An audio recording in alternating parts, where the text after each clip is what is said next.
Zelensky is preparing for elections, Trump is putting on pressure, but what is really happening behind the scenes? A year and a half ago, holding elections during wartime wasn't even discussed and was considered Russian disinformation. However, the situation has changed dramatically now, and now Bankova has spoken up. The president of Ukraine, Volodymyr Zelensky, stated that he is ready to hold elections. The head of state publicly asked the US and European partners. He asked the partners to provide the conditions necessary for the voting itself to take place. I'm ready for elections. I asked the US to ensure security for holding the elections. Then within 90 days, Ukraine will be ready, Zelensky said. A bit later, the president of the country added that, quote, he will not allow anything against Ukraine if the American partners talk so much and so specifically about the elections. Zelensky stated that he expects proposals from members of parliament regarding the implementation of the electoral process in the near future. So friends, we will sort all of this out step by step. Hello everyone, my name is Anastasiia Husarieva. We will talk about the history of relations between Donald Trump and Volodymyr Zelensky, why the American president is so eager to change the government in Kyiv and insists on holding elections. So while you subscribe, like, and comment, I will start telling the story. The story of the complicated relationship between the Ukrainian and American presidents began in July 2019, when Donald Trump called his counterpart in Kyiv to congratulate him on the victory of the Servant of the People Party in the parliamentary elections. But at that time, the prospect of elections was also looming over the American president himself. So Trump decided to kill two birds with one stone with a single phone call. To win over Zelensky and to revive the investigation into Joe Biden's son's corruption. As the Wall Street Journal later reported, during the phone call on July 25th, Trump repeatedly asked Zelensky to assist in investigating the accusations against Joe Biden's son.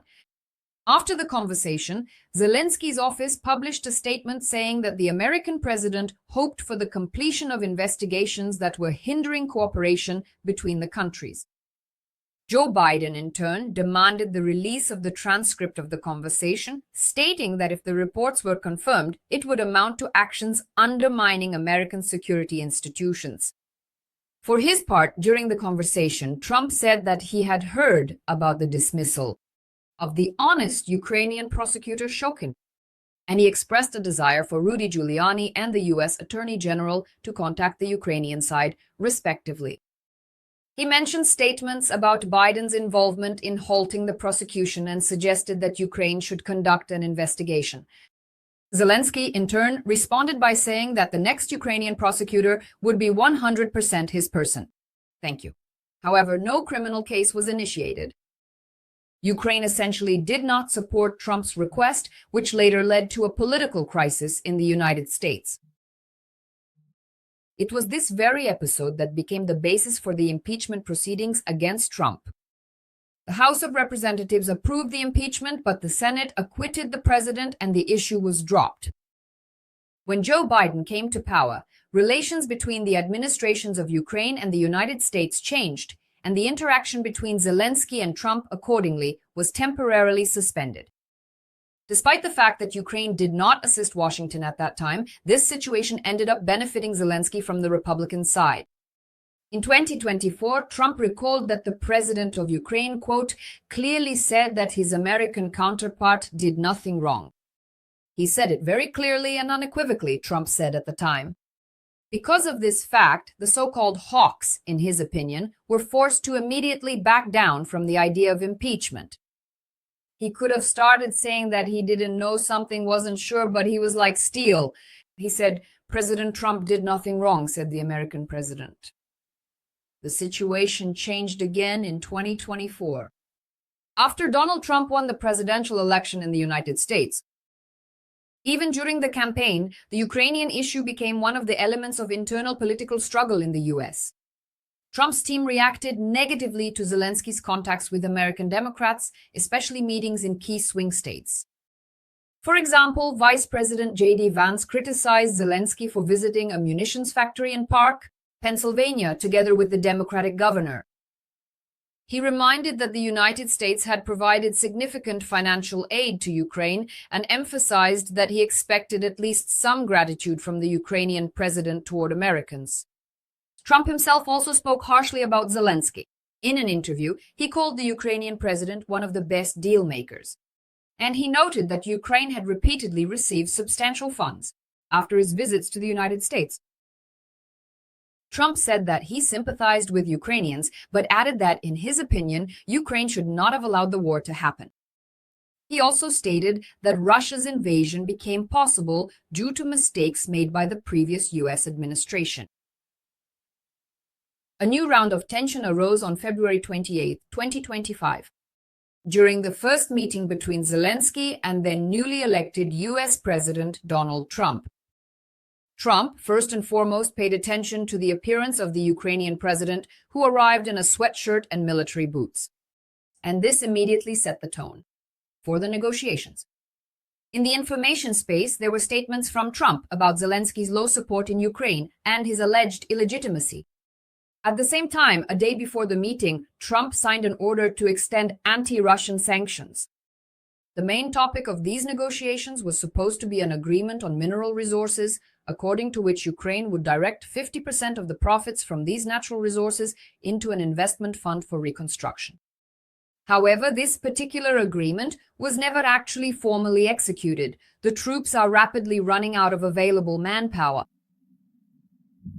You can't tell us, I don't want to stop the war, I want everything.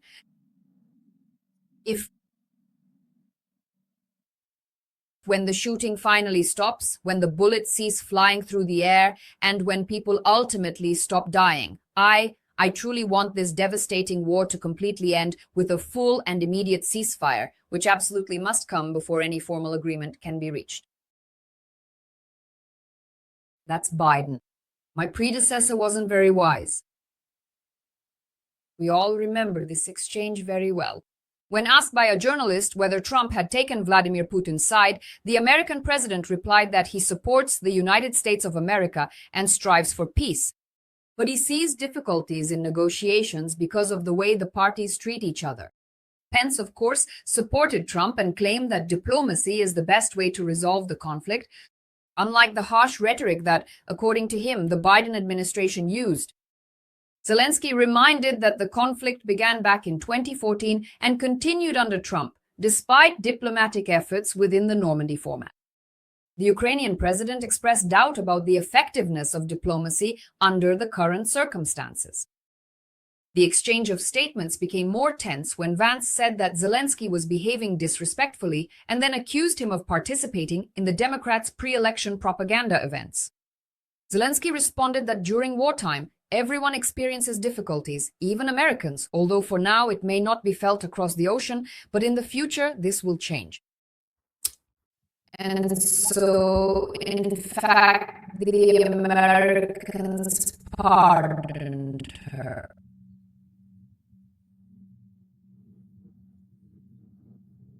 From the very beginning of the war, we were alone, and we are grateful. I said thank you in this office. We acted for you through this step to the president. $350 million.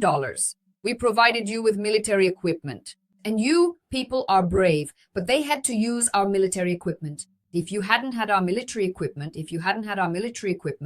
this war might have lasted only 2 weeks. Let me explain what was happening here. Our president was discussing with Donald Trump the fact that Trump said we have big problems, and the president replied that we are aware of that. Donald Trump also kept arguing that we can't demand anything. The president said that our country is standing strong, to which Trump replied that it is standing thanks to the fact that America is helping with weapons and so on. If this help hadn't happened, then everything would have ended in a few weeks, actually. In the future, this will change, said the president. This remark provoked a reaction from Trump, who said that the Ukrainian leader should not tell Americans how to feel. He also stated that without US assistance, Ukraine would have no leverage in the conflict, and that Zelensky is risking the lives of millions and provoking the start of World War III. Thank you. After the heated exchange, the meeting was quickly concluded. The press conference was cancelled, the negotiations ended, accordingly without results, and the agreement on access to rare earth metals and the peace agreement with Russia were frozen. It seemed that the relationship could no longer be revived. Now Trump recalls that during that turbulent period, the terms of the peace agreement were more acceptable for Ukraine. But at the same time, when talking about a possible peace, Putin's position has also changed. He no longer insists on full control over the Kherson and Zaporizhzhia regions. And later on, after some time, the relationship between the presidents noticeably softened. The agreement on rare earth metals was eventually signed after all. Zelensky began to adopt a more restrained approach during meetings. Along with his speeches of gratitude, the president's style changed as well. However, Trump continued to speak in his characteristic manner, which once again led to another escalation in the discussion. Recently, the head of the US stated that Zelensky should be realistic about a peace agreement and holding. He claimed that 82% of Ukrainians want to reach peace and that the absence of elections has dragged on for too long. Trump raised the issue of corruption, questioning how long Ukraine can remain without an electoral process. Zelensky already believes that elections could be held within the next 3 months. He has even instructed the Verkhovna Rada of Ukraine to prepare laws regulating the conduct of voting under such conditions. Answers to the questions, specifically under martial law, which we are currently under. But why is Trump so actively insisting on holding elections? Then is it really just about Donald Trump's personal dislike of Zelensky? Donald Trump, whether as a businessman, builder, president, or a cameo actor in the series Sex and the City, lives his life. This is the life of a showman who focuses the public's attention on himself. One of the mechanisms for attracting that very attention is an old manipulative technique. Hot and cold. When, after a favorable phase, there is a sudden deterioration in relations. Therefore, there is a high probability that as soon as next week, Trump will declare that Volodymyr Zelensky is the greatest leader in the history of the Milky Way if the Ukrainian president does make certain concessions.